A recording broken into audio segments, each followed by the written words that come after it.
I'm Professor Suzanne Les-Stone, and I'm absolutely delighted to welcome you to the 4th annual Ivan Isaac Meyer Lecture in Jewish Law.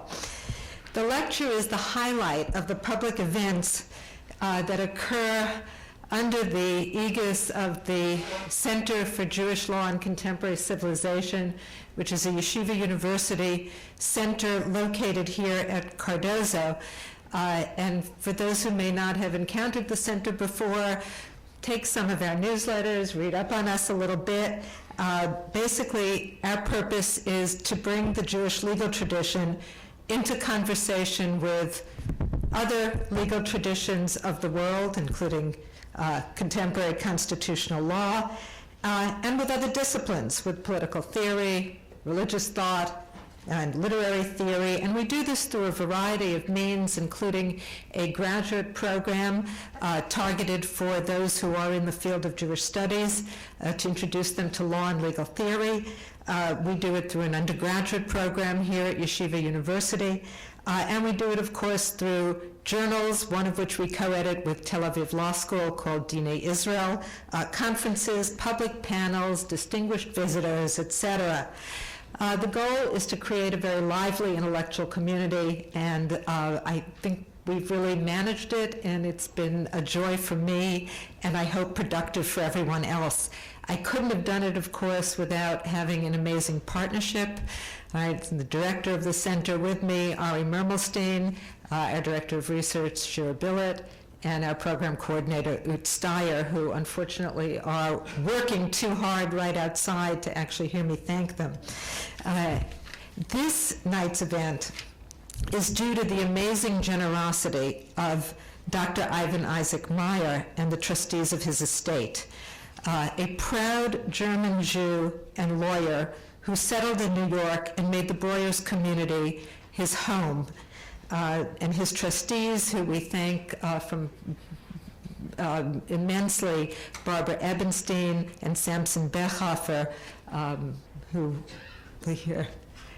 We have been blessed to have the most distinguished lecturers occupy this title, and tonight is not only not an exception, it's just an illustration of going from strength to strength.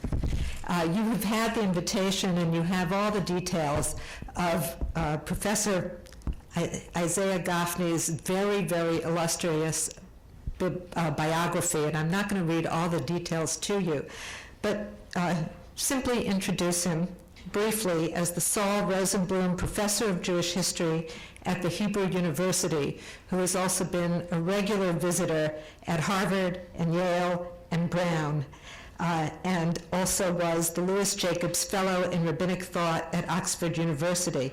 His field is the social, cultural, and religious history of the Jews in the Talmudic era, with a concentration on matters of formation of Jewish self-identity. And he has published numerous books which are listed on that topic.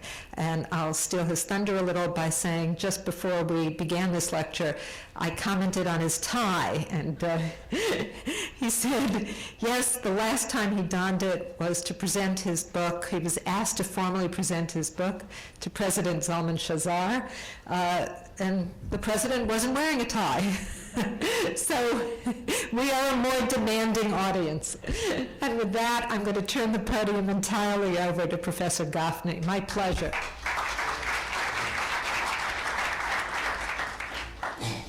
Thank you, Suzanne, for not reading off the whole biography. I'm always apprehensive before a lecture, but this is the first time I actually feel that I'm standing before a tribunal and I'm on trial. I'm not a legal scholar, I'm a historian. This should become apparent as we proceed. On March 1st of the year 363 of the Common Era, the Roman Emperor Julian, having spent the winter in the Syrian city of Antioch, and about to embark on an invasion of the Persian Empire, wrote a letter to the Jewish community, in particular to the Jewish community of the land of Israel, but to the Jews in general. In that letter, he presents himself to the Jews as their protector and champion of their rights, so much so that he took steps to abolish unwarranted taxes that had been levied upon them in the past. But the most striking portion of the letter, and you have this as source number 1 in the handout before you, the most striking portion of the letter is in its conclusion, where he explains that his beneficence towards the Jews will provide them with a measure of security, and now I quote, "so that everywhere you may have security of mind, and in the enjoyment of my reign may offer more fervent prayers for my reign to the Most High God, the Creator." By the way, people have pointed to these phrases as proof of the inauthenticity of the letter. Would a pagan have used phrases like the Most High God, the Creator? This makes sense for a Jew. It doesn't make sense for a pagan. But we know that this was a ruse that Julian used in all of his letters. Whenever he refers to the deity or deities, he uses the phrase that would be most familiar to the addressee of the letter. And so he says that he wants them to offer prayers to God, who has deigned to crown me with his immaculate right hand, for it is natural that the spirit of men who are afflicted by any anxiety should be distracted, and they would not have so much confidence in raising their hands to pray. But those who are in all respects free from care should rejoice with their whole hearts and offer their sublime prayers on behalf of my imperial office to mighty God, even to him who is able to direct my reign to the noblest ends according to my purpose. But all this serves only as a preamble to the most striking and indeed surprising portion of that letter.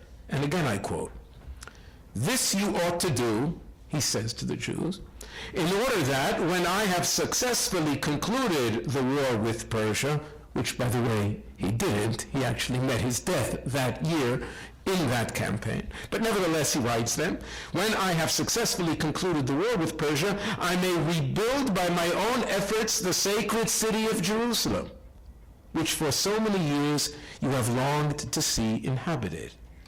And I may bring settlers there, and together with you may glorify the Most High God therein."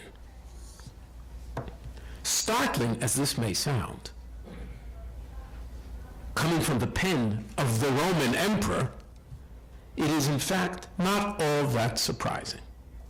Elsewhere in his writings, Julian expresses his reverence for the Jewish biblical patriarchs, the Avot, and as a believing pagan, his declaration was consistent with a wish to restore sacrificial worship throughout the realm and to renew traditional cults throughout the empire.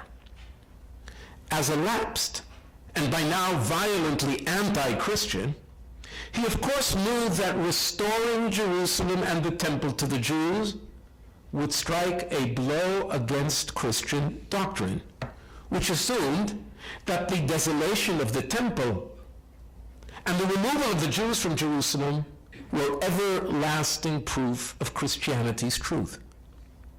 If the language of the letter conjures with some of you, I think it probably does, conjures up memories of an earlier pagan ruler's heralding of the rebuilding of a Jerusalem temple, namely the famous declaration of Cyrus, this also was not by chance, but by design. Julian knew his Bible well, having grown up in a strict Christian environment, and could only expect that he would be embraced by the Jewish community in a manner that he assumed had been the case of his Persian predecessor. The letter has attracted generations of scholarly debate regarding its authenticity, but today it is accepted as authentic by an overwhelming consensus of historians. Moreover, the plan to rebuild the Jewish temple and even the first steps taken towards that end are explicitly confirmed by a contemporary pagan historian, Ammianus Marcellinus, and are later given broad exposure by a series of church writers who can hardly withhold their glee at the fact that the plan never reached fruition. having been abandoned through a series of heavenly interventions, most notably what was apparently an earthquake, but which was described by those church authors in miraculous terms. All sorts of apparitions appeared in the sky, and people suddenly found crosses on their clothing. If you were a believer, the cross would be of one color. If you were a non-believer, the cross would be of another color. This would have been totally lost on me. I am totally colorblind. What is striking is that of all the literary corpora of the day, the one in which we should have expected some allusion to this event, namely the vast rabbinic literature, evinces a total silence on this affair. Whether in support or as opposition, one could not ignore the fact that if any one man on the planet could effect a rebuilding of the Jewish temple, the Roman emperor was that man. And while Christian authors claim that wide sections of the Jewish population expressed enthusiastic acceptance of the plan to the extent of a willingness to participate in the expenses involved, and it's very interesting, the Christian authors describe how people come running with their jewelry, donating it to the project of the rebuilding of the temple, and the language is very, very reminiscent of the golden calf. Nevertheless, while these Christian authors talk about an enthusiastic acceptance of the plan, the rabbis, who in fact know of Julian and actually make explicit reference to the number of soldiers that accompanied him on his Persian expedition, nevertheless, they remain absolutely silent, with no explicit reference to any possible rebuilding of the temple. All sorts of explanations for this striking silence have been offered. Some have suggested a post facto removal from rabbinic literature of any allusions to what turned out to be not only an unsuccessful endeavor, but a new contribution to the ongoing Christian polemic against Judaism.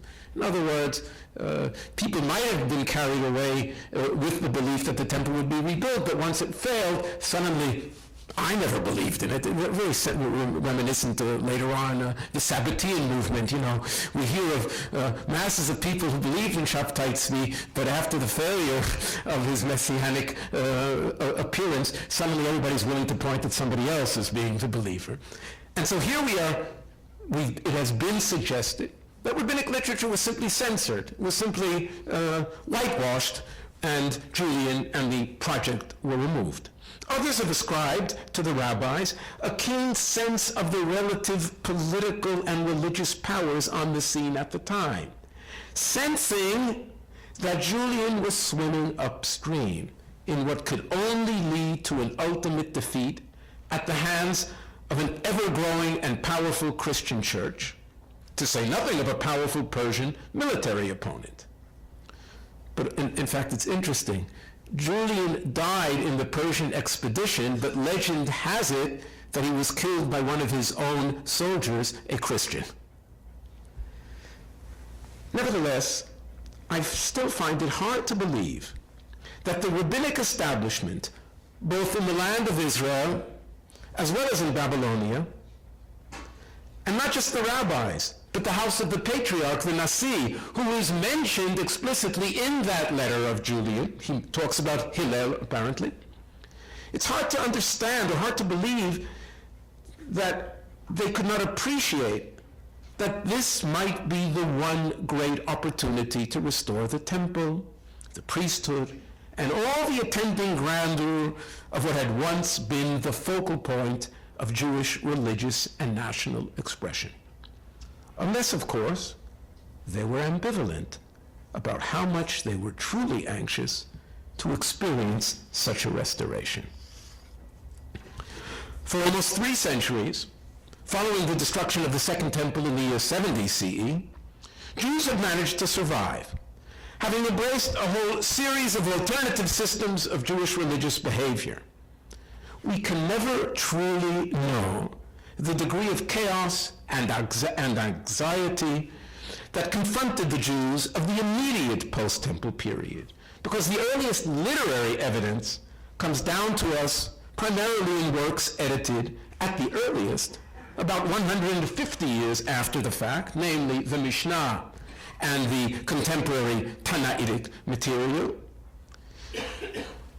and in most cases in the Talmudic and Aggadic corpora that were redacted many hundreds of years after the fact.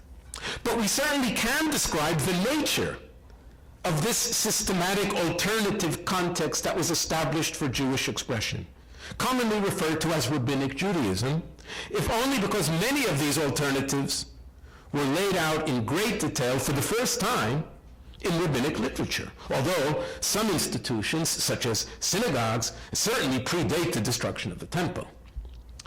The rabbis took great pains to suggest that their alternative system was simply an adjusted reapplication of ancient Jewish religious expression. In other words, no chidush here. And attributed to the first generation of the post-temple period many of these adjustments. They attributed many already to the Yavneh period, all apparently based on sacred proof texts or precedent. Thus, for example, the famous story, which is source number 3 in your handout, of Rabban Yochanan ben Zakkai and his disciple Rabbi Joshua. Once, as Rabban Yochanan ben Zakkai was coming forth from Jerusalem, Rabbi Joshua followed after him and beheld the temple in ruins. Woe unto us, cried Rabbi Joshua, that this, the place where the iniquities of Israel were atoned for, is laid waste. It's clear what Rabbi Joshua is saying, or what is being attributed to him. Here is a man who knows that all of us as individuals, but as a collective as well, we all sin. And these sins accrue. And if you imagine the nation as an individual, these sins are piling up, and this weight is bearing on us and is getting heavier and heavier and heavier, and the ultimate result would be, of course, it would crush us as individuals and again as a nation. But of course the Bible, or God if you wish, gave us the solution. The Day of Atonement, with all of the ceremony and all of the religious behavior, and hopefully also not just the cultic ceremony, but teshuvah, repentance as well. All of this would succeed in removing that weight for another year, and we can get through with our lives. But now Rabbi Joshua says, woe unto us, because the place where the iniquities of Israel are atoned for is laid waste. The process is now in disuse. It can't be carried out. To which Rabban Yochanan answers, my son, be not grieved. We have another atonement as effective as this, and what is it? Acts of loving kindness, gemilut chasadim, as it says in Hosea 6:6, for I desire mercy and not sacrifice.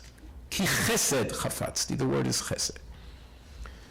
The prophet Hosea and others, such as Isaiah, would also apply here. These prophets were clearly being quoted out of context. They lived in a temple reality and never suggested that sacrifices were not necessary, but only that they were not effective if not accompanied by requisite moral behavior. And if they are not accompanied by that behavior, not only is the sacrifice not effective, but it almost becomes an abomination. Or, as the rabbis would later phrase it, tovel v'sheretz biyados, as if one were immersing in water to effect purification, but holding the source of uncleanness, of impurity, in one's hands, while claiming or going through the motions of purification. And so Isaiah as well, Lama lirov zivchechem, why do I need your sacrifices? Yedechem damim aleu, your hands are full of blood. But there's no negation of sacrifices with the prophet. Even more telling is the famous request made by, or attributed, right, to Rabban Yochanan ben Zakkai, his request of the Roman general, soon to be emperor, after he succeeds in having himself smuggled out of the besieged city of Jerusalem. Well, many of us are familiar with the Babylonian Talmud version of the story, wherein Yochanan asks when granted a request, give me Yavneh and its wise men, tein li Yavneh v'chachameha, and the lineage of Rabban Gamliel, which I think is an anachronism because I don't think that the patriarchate existed yet, but nevertheless, the house of Rabban Gamliel, and give me medicine for Rabbi Tzadok. Those are the three great requests of the story as in its most famous version. Rabbi Tzadok was in dire need of medical attention, having not eaten for the last 40 years. One must assume that he required some attention, right? While the famous story has Yavneh and its wise men, there is another version of Rabban Yochanan's shopping list, as it were, that seems to be making a definite argument for understanding the trappings of post-temple Judaism. And in source number 4 before you, in the version of Avot Rabbi Natan, we read the following. After being smuggled out of Jerusalem by feigning death, we are told that they, meaning Yochanan and his disciples, they're carrying him out in some sort of a bier or coffin. They reached Vespasian, they opened the bier, and he stood before them. He, Vespasian, said, "You are Yochanan ben Zakkai. Ask, what shall I grant you?"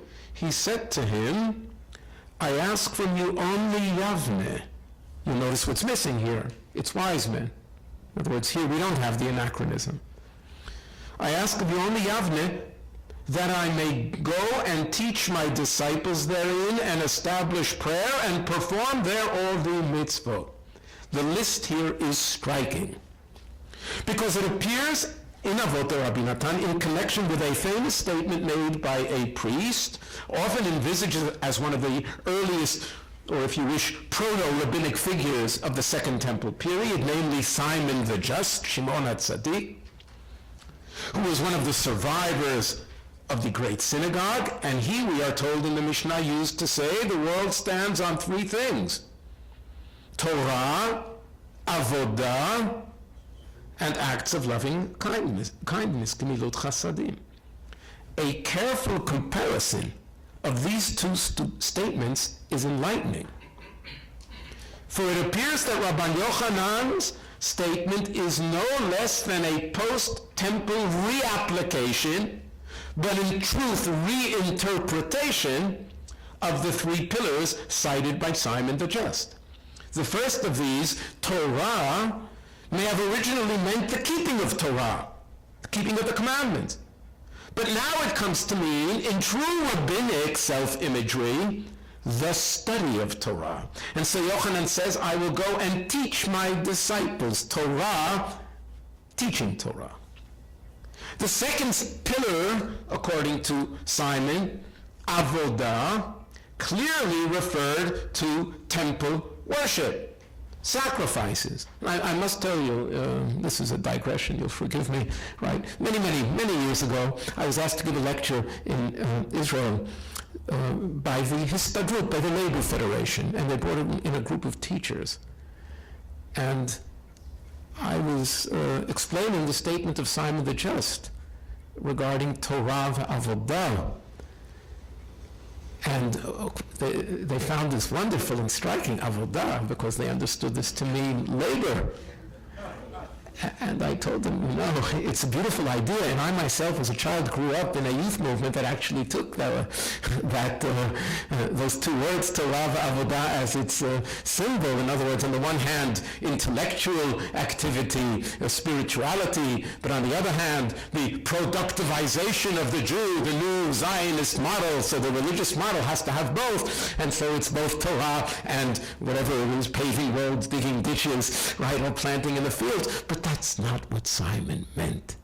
He meant taking an animal, burning it on an altar, spreading blood around, and they were so upset with me. And one of them actually said, we had one beautiful rabbinic statement that we could teach our children, and now you've ruined this for us as well. And I remember telling them, when you teach Simon the Just, you don't have to foam at the mouth, wanting to taste the meat and smell the smoke.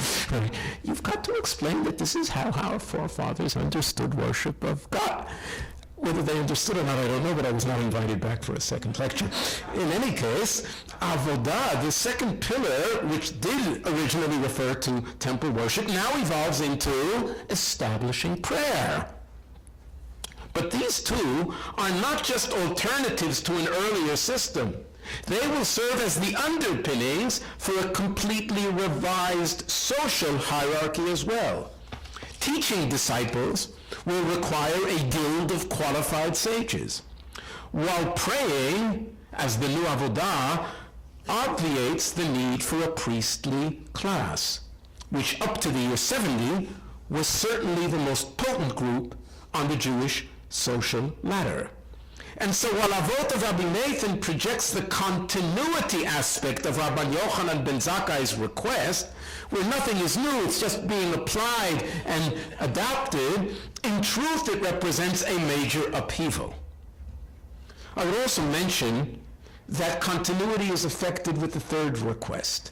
Mitzvah, Rabban Yochanan says, I will carry out mitzvot. Mitzvah as a generic deed in rabbinic literature very often means giving charity. So-and-so went to do a great mitzvah, very often means he went to give charity, which of course is the equivalent of gemilut chasadim, or the explanation of gemilut chasadim. So it corresponds very nicely with Simon's third pillar as well.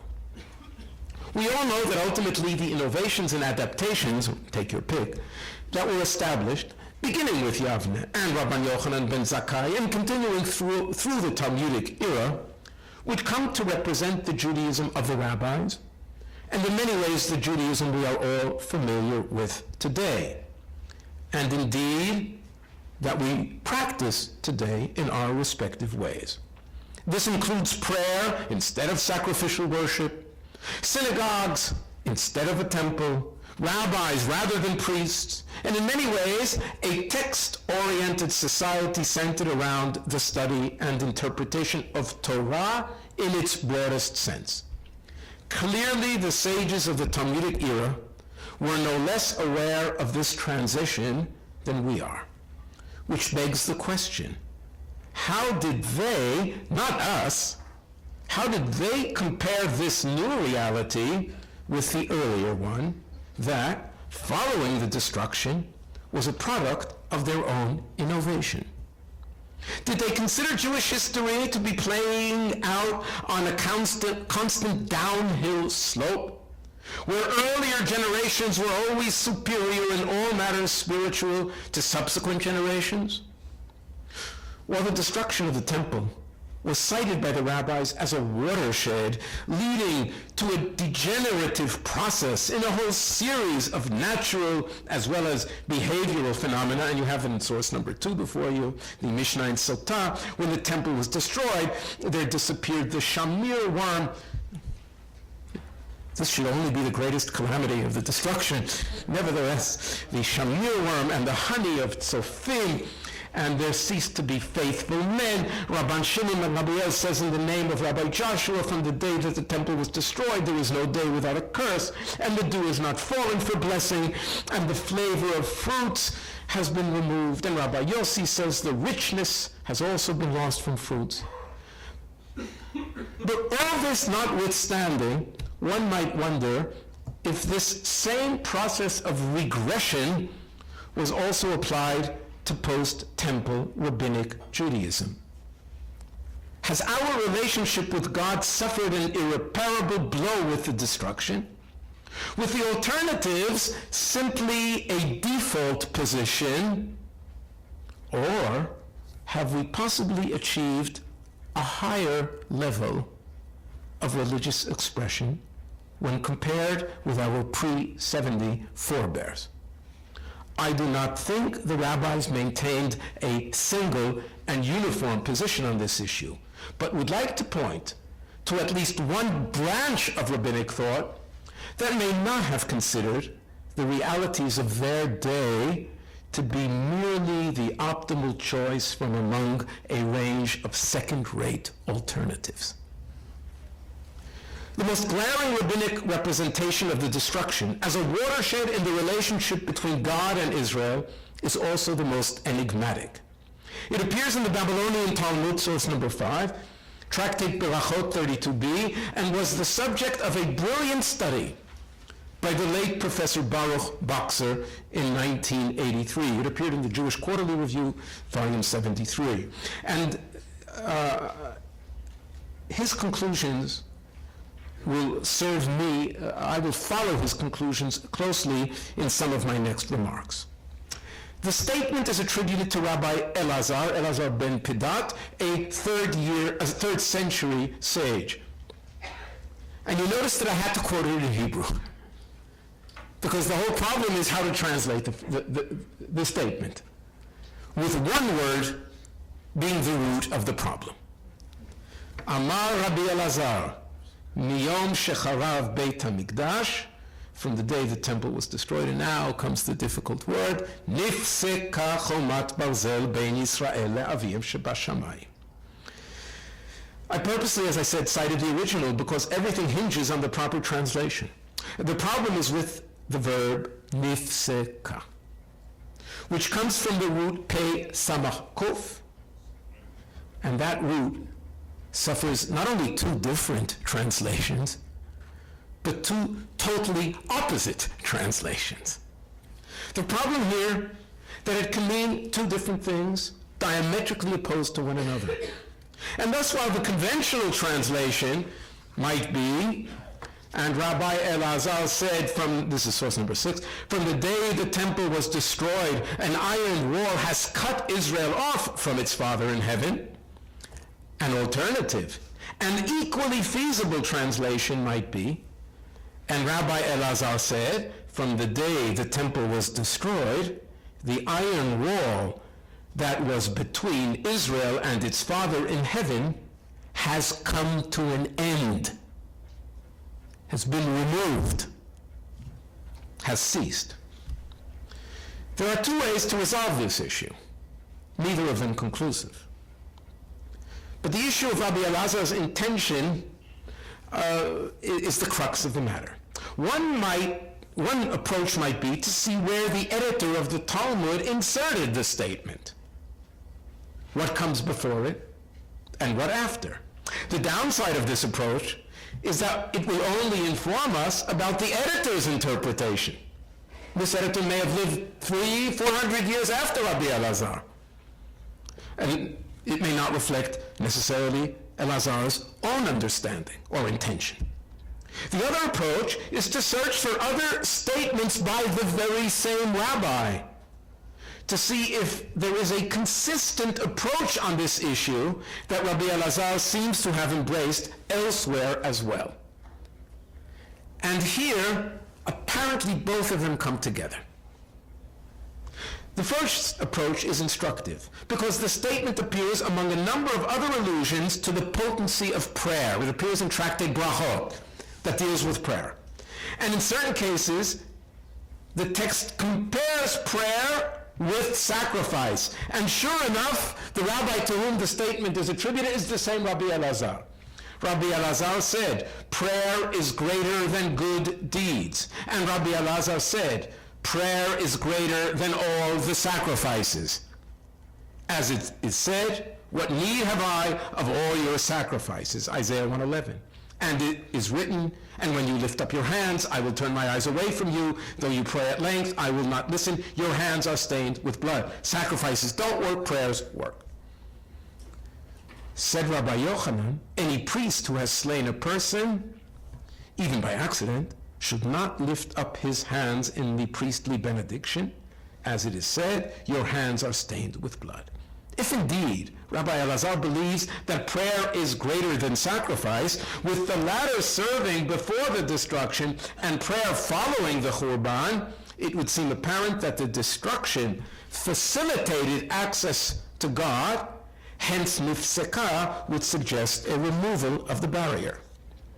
The statements following Rabbi Elazar's pronouncement in Brachot come from other rabbis, but they too suggest accessibility to God through non-sacrificial means. Rabbi Chanun said, and some say Rabbi Hanina said, whoever prolongs his prayer does not return unanswered. Rabbi Chia bar Abba said, citing Rabbi Yochanan, Whosoever extends his prayer and calculates it will be disappointed with a pained heart. For it says, hope deferred makes the heart sick. What is the remedy? And the remedy is interesting, because suddenly out of left field, they introduce the other major element of Rabbinic Judaism alongside prayer. What is the solution if prayer doesn't work? Let me engage in Torah, as it is said, but a desire fulfilled is a tree of life. And whence do we know that a tree of life is Torah? For it says, she, my Torah, is a tree of life. It's Chaim hi, lama chazikim ba, to all who hold on to her.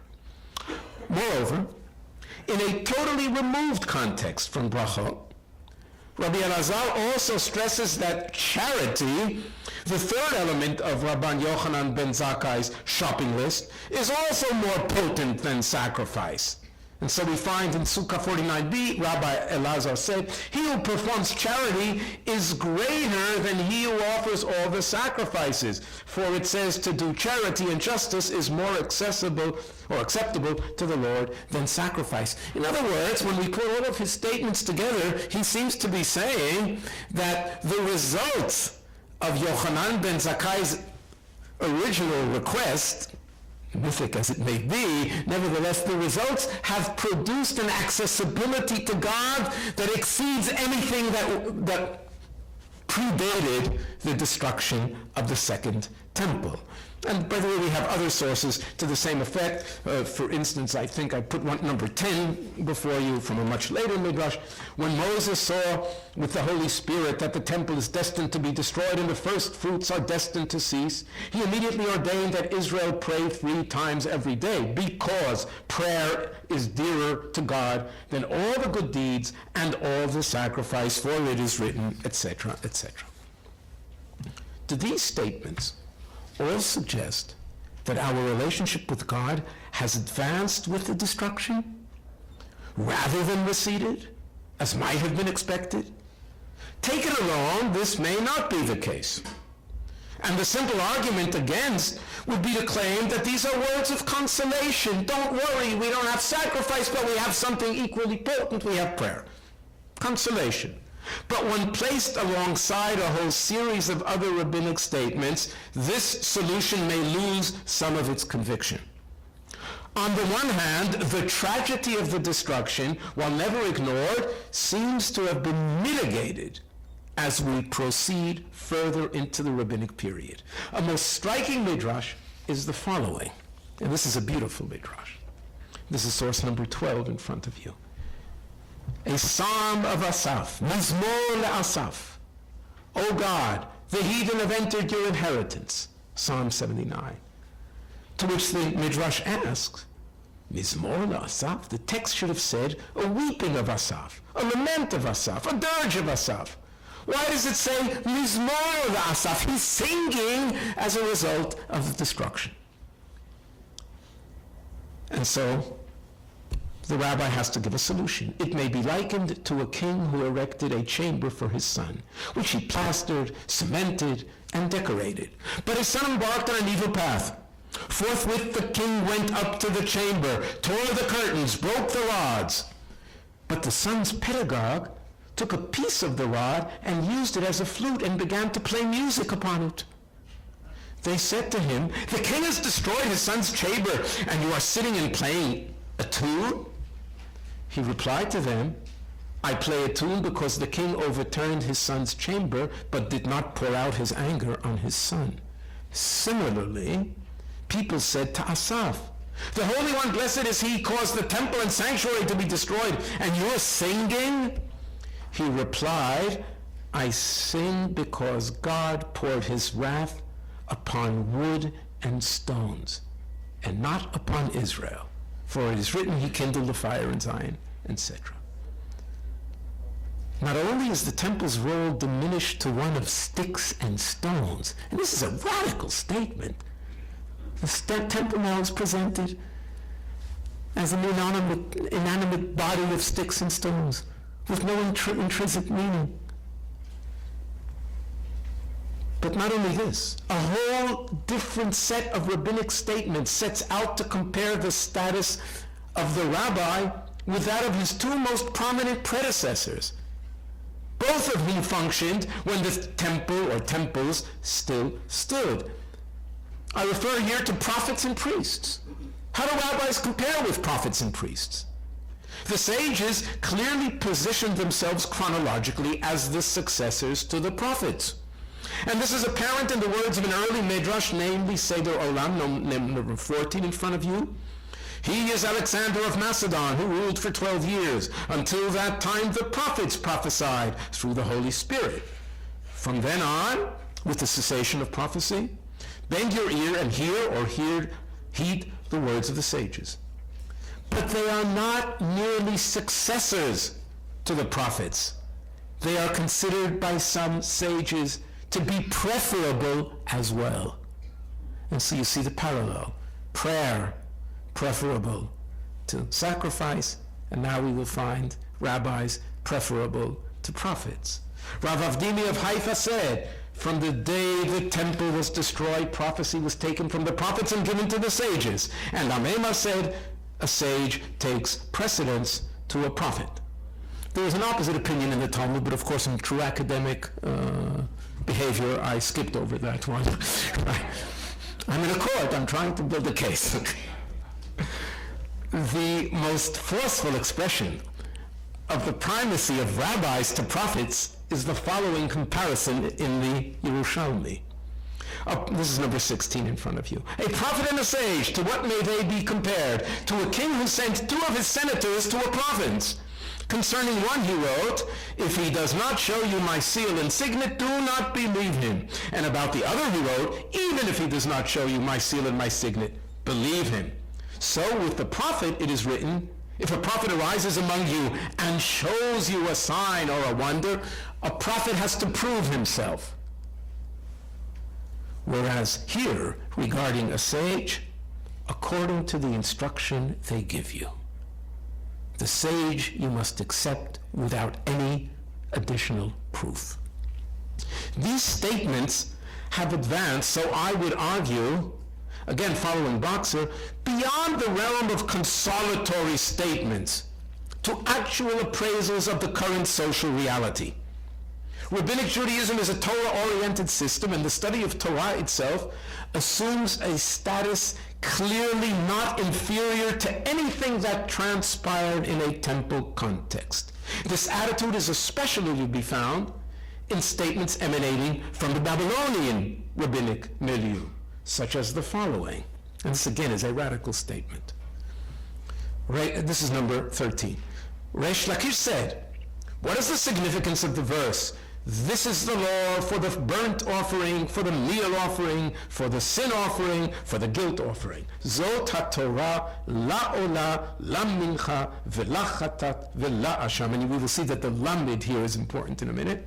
It teaches, says the first rabbi, Reish Lakish, that whoever, now he lives in the land of Israel, 3rd century. It teaches that whoever occupies himself with the study of the law is as though he were offering a burnt offering, a meal offering, a sin offering, and a guilt offering. But now comes the 4th century Babylonian rabbi. Rava said, why then does the verse say, for the burnt offering, for the meal offering, la ola, la mincha? It should have said, a burnt offering, a meal offering. This is the law, this offering, that offering. Rather, said Rava, it means that whoever occupies himself with the study of Torah does not need a burnt offering, a meal offering, a sin offering, or a guilt offering. The study of Torah has rendered sacrificial worship no longer necessary. Does not need. Not only have the rabbis and their Torah supplanted the need for sacrifice, they clearly represent a step up from their immediate predecessors, a priesthood that in their eyes had degenerated over much of the Second Temple period. Indeed, the high turnover of high priests in the Second Temple, as opposed to that of the first, according to the rabbis, is attributed by them to the diminished moral stature of those priests. Simply put, the office could be purchased. And so it is not surprising that ditties castigating the behavior of Second Temple priests are quoted in rabbinic literature. Here you have number 17. Woe is me of the house of Boitus. They go through a whole slew of priestly families. Woe is me of the house of Boitus. Woe is me of their staves. Woe is me of the house of Chanin. Woe is me of their whisperings. Woe is me of the house of Kathros. Woe is me of their pens. Woe is me of the house of Ishmael, the son of Phiabi. Woe is me of their fists. For they are high priests, their sons are temple treasurers, their sons-in-law are trustees, their servants beat the people with sticks. So it's almost a private business here, a family business. If the rabbis were considered greater than prophets, how much more so when compared with this corrupt crowd? Indeed, Talmudic legend is replete with anecdotes whose whole purpose is to point to the huge moral disparity between rabbis and their priestly predecessors. And so source number 18, for example. It happened that a high priest was leaving the temple and all were following him. When they, the crowd, suddenly saw, across the street, two sages, Shemaiah and Abtalion, they, the crowd, left him, the high priest, and followed the sages, Shemaiah and Abtalion. Finally, Shemaiah and Abtalion went to take their leave from the high priest. He said to them, "Oh, come in peace, you sons of the nations."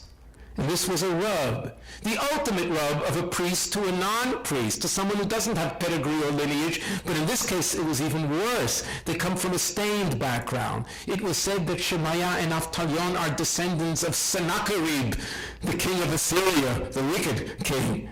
So they are poor descendants of a very improper non-Jewish background. So come in peace, you sons of the nations. To which they replied, "Let the sons of the nations come in peace, who behave in the manner of Aaron. Let not the son of Aaron come in peace," meaning you, who does not behave in the manner of Aaron.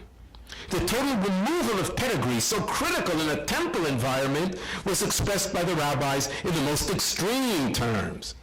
A priest takes precedence, this is number 19, takes precedence to a Levite to an Israelite to a bastard, a mamzer, and so on. We go down the ladder. When does A take precedence to B and B to C, etc.? When they are all equal. But if one was a bastard sage or a high priest am haaretz meaning here certainly boorish, but possibly even worse, possibly even anti-rabbinic, as it were, or non-rabbinic, right? But if we have to choose between a bastard sage and a high priest am haaretz, the bastard sage takes precedence to the high priest am haaretz. And so now lineage means absolutely nothing. Projecting the sages as a leadership model, highly preferable to what came before them, however, is only part of the picture. Rabbinic Judaism, particularly as defined in the Babylonian Talmud, consistently did away with the territorial dimension of Jewish centrality, stressing a spiritualized process wherein the practitioners of Torah, wherever they may be situated, now emerged as the true axis of Jewish life. If Babylonia became the primary locus of Torah study, there is no difficulty in understanding the otherwise disturbing declaration attributed to the Rosh Yeshiva of Pumbedita, Rav Judah, in the 3rd century, who decreed that he who leaves Babylonia for the land of Israel, in other words, he who makes aliyah from Babylonia to Israel, transgresses a positive commandment. This is number 20 before you. This is a famous statement. It, of course, conjures up statements made by rabbis in Poland in the late Middle Ages and early modern times, when Jews wanted to opt out of Poland for all sorts of lands, whether it was Western Europe, whether it was Palestine, ultimately, of course, the United States, and their sages told them, you may not leave. This is not just, it's the new Babylonia, it's Polin, sleep here, or Poland also referred to as Polania, Polania. Here is the Shekhinah. As you will see in a moment, that is exactly what the Babylonian sages are going to tell us. The Shekhinah left its old address and moved here. The anonymous Talmud in that statement of Rav Yehuda goes to great lengths to trying to identify such a commandment that is transgressed if you go up to Israel. But in fact, no such statement exists. The original proof text offered to support Rav Judah from Jeremiah has absolutely no bearing on the issue, for it deals with the vessels of the temple and not the exiled people of Israel. It says, they will be brought to Babylonia and there they will remain until I remember them, says God. To which the Talmud said, what does that have to do with the issue? They're talking about the vessels. To which the Talmud answers, okay, I'll find another scripture. It has nothing to do with scripture. This is ideology.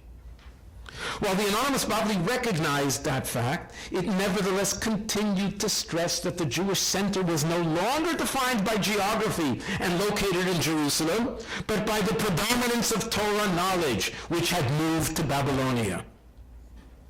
This argument and the ensuing self-image of the rabbis came to the fore in a fascinating story surrounding the battle for supremacy between the two rabbinic centers, Israel and Babylonia. A 2nd century Palestinian sage, Hananiah, the nephew of Rabbi Joshua, we are told, had moved from the land of Israel to Babylonia, where he took it upon himself to regulate the calendar, the Jewish calendar, by proclaiming leap years and new moons, Rosh Chodesh. This was scandalous. For until that time, the regulation of the calendar was the sole prerogative of the Israeli rabbinic establishment. They forthwith sent messages to Hananiah, demanding that he rescind his actions. The clash between the wayward rabbi and the Palestinian messengers is described in both Talmuds, but the difference between the two accounts goes to the heart of our discussion. In the Bavli, those coming from the land of Israel encounter Hananiah and systematically disagree with all his halachic rulings. This is number 21 in front of you. They disagree. They make a point of disagreeing with him. He responds as follows. We read, he, Hananiah, the nephew of Rabbi Joshua, said to them, on what account do I declare unclean and you declare clean? I forbid and you permit. They said to him, because you intercalate the years and determine the months outside the land of Israel. He said to them, and did not Akiva ben Joseph do so abroad? There is a Mishnah that seems to infer that Akiva once intercalated the calendar in Babylonia, in Naharda. So he says, Akiva did this before me. They said to him, ignore the case of Rabbi Akiva ben Joseph, for he did not leave his equal in learning in Eretz Israel. Now, I must be candid. I really think that when he said, did not Akiva do this before me, they answered in a manner that many, many years later, Senator Lloyd Benson used in a famous vice presidential debate with Dan Quayle. Because I'm convinced that when he said, but Akiva did this before me, they probably said, Hananiah, we knew Rabbi Akiva. You're not Rabbi Akiva. Right. But nevertheless, the debate goes on. He did not leave his equal. He said to them, I too did not leave my equal in Eretz Israel. They replied, the lambs that you have left behind have become rams with horns, and they sent us to you. Ultimately, Hananiah backs down. But note the argument that the Babylonians managed to insert. And the argument that is accepted even by their Palestinian counterparts. It's all a question of where the greatest Torah scholar happens to be. If in Babylonia, that's where authority is vested. If in Palestine, then there. Geography per se has no role to play in locating the axis of Jewish leadership. So not only have we removed ourselves from a temple reality as far as worship is concerned, but we find that at least in Babylonia, the whole centrality of land, to say nothing of Jerusalem, right, has been obviated. Now, not so in the Yerushalmi, which projects an entirely different mindset. Here, number 22, the protagonists resort to a totally different argument. Rabbi Isaac stood up and read in the Torah, these are the festivals of Hananiah, the nephew of Rabbi Joshua. They, the crowd, all screamed out, no, these are the festivals of the Lord. They corrected him. You have to appreciate this story. Those of you who, like myself, are readers of Torah in synagogue, if you're a Baal Koreh, you know where this story is coming from. There is nothing more that the crowd at synagogue likes more than to find a mistake in the reading of the Torah. They're waiting for this. They're sitting in ambush, right? This will make their day. And of course the storyteller is playing on that tension. There's a well-known joke, but I'll have to leave that for later. And so the storyteller is playing with this. He purposely misreads the Torah, so they should all correct him. But of course, the real issue is in the next statement. Rabbi Nathan arose and completed. He read the Haftarah. For out of Babylonia shall come forth Torah and the word of God from the Har-Pagod. And they all screamed out, Ki mitzion tetzei Torah. For out of Zion shall come Torah and the word of God from Jerusalem. To where the Israeli says, by us it's from Zion, by you it's from Babylonia. The Israeli rabbis, however, were fighting a losing battle. And by post-Talmudic times, the Babylonian approach, recognizing intellect rather than geography, would become dominant. Once this perception had been accepted by the Babylonian sages, it could be retrojected back into what was ancient history even for the rabbis.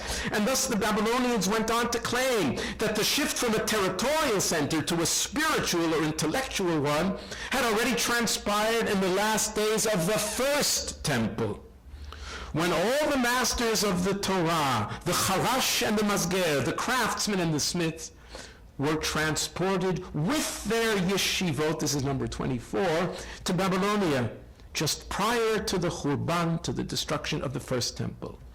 They were accompanied in that exile by the Shekhinah. We are told that the Shekhinah went with them to Babylonia, and the Holy Spirit resides there to this very day. We even know his address, or its address, I'm not sure, in the synagogue of Hutzal and in the synagogue of Shafviati bin Naharda, not surprisingly one of the earliest known Torah centers east of the Euphrates. By the post-Talmudic period, by the Gaonic period, we are informed that this latter synagogue was in fact built with stones and earth brought from the ruins of the first temple. In other words, they have literally recreated a temple reality in Babylonia with all of the trappings. The Shekhinah, they will also tell us that there is a remnant of the house of David who resides in Babylonia, that is the Exilarch, and they take this to great extremes. This decentralizing process, enabled by a spiritualizing imagery that redefined ancient sites and institutions so that they need not necessarily reside on a specific temple mount in one designated city. This reached its epitome when the very name Zion, Zion, lost its physical identity and assumed metaphoric meaning. Only thus can we understand how a disciple of the Babylonian Geonim, one fellow by the name of Pirkoi ben Babai, whose letters we discovered in the Cairo Geniza, dispatched letters from Babylonia to the Jewish diaspora, informing them that the Jews of the land of Israel could no longer be relied upon to provide communal guidance, for their halakha had been corrupted over the centuries as a result of constant persecutions. Now, Pirkoi knew that verses such as Ki mitzion tetzei Torah, for out of Zion shall come Torah, and the word of God from Jerusalem, could easily function as unequivocal proof texts that might deflect these Babylonian attempts at usurpation. And so he informs us that Zion doesn't really mean Zion. Zion really means something else. And this is number 23. For Zion is none other than the academy, the yeshiva, where they excel in Torah and mitzvot. Sham mitzuyanim b'Torah v'mitzvot. So ki mitzion tetzei Torah, Torah will come out of the place of the mitzuyanim, the Babylonian academy. Statements such as these could only have grown out of a rabbinic Judaism that felt very comfortable in its post-temple image, removed from any real desire to revert back to a system that, for all intents and purposes, had failed. But there was an inherent danger, and I'm almost about to conclude, but there was an inherent danger in resorting to this stigmatizing of pre-rabbinic Jewish history. It came dangerously close to a process of supersession, so familiar to us from Christian theological historiography. The rabbis were not willing to relegate the past to an inferior status as did the church, where in earlier periods were at best a preparatio evangelica and an evangelical preparation leading to a heightened present. For the past was not only the Second Temple period that directly preceded the rabbis, but also included a more distant past, namely that of the biblical patriarchs.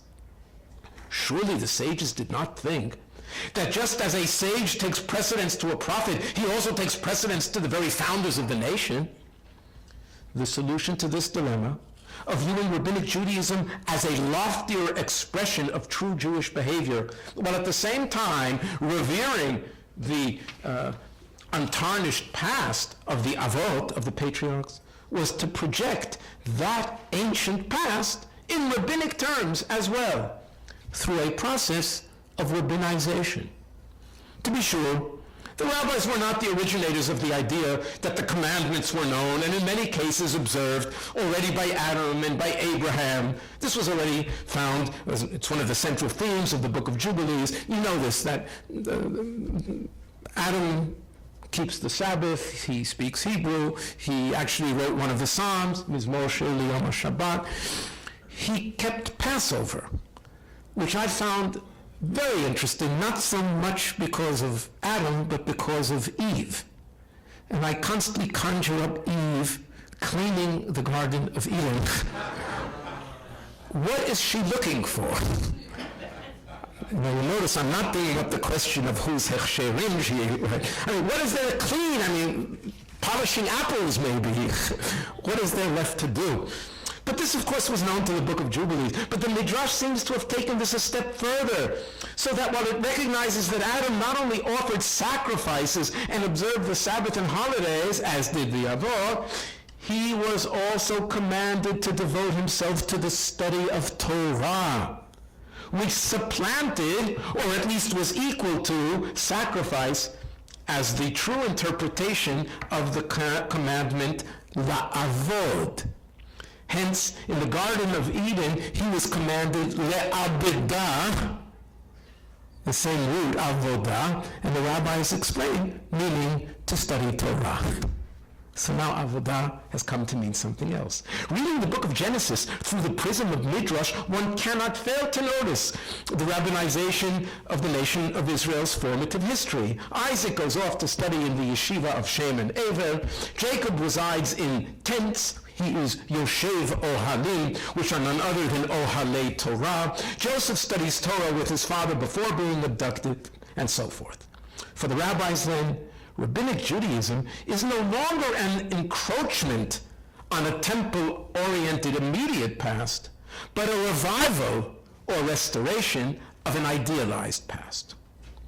With all this in mind, are we at all surprised that Julian's offer to restore the temple was greeted with rabbinic silence? Yes, Julian was smart to project himself as the new coming of Cyrus, because he knew his Bible.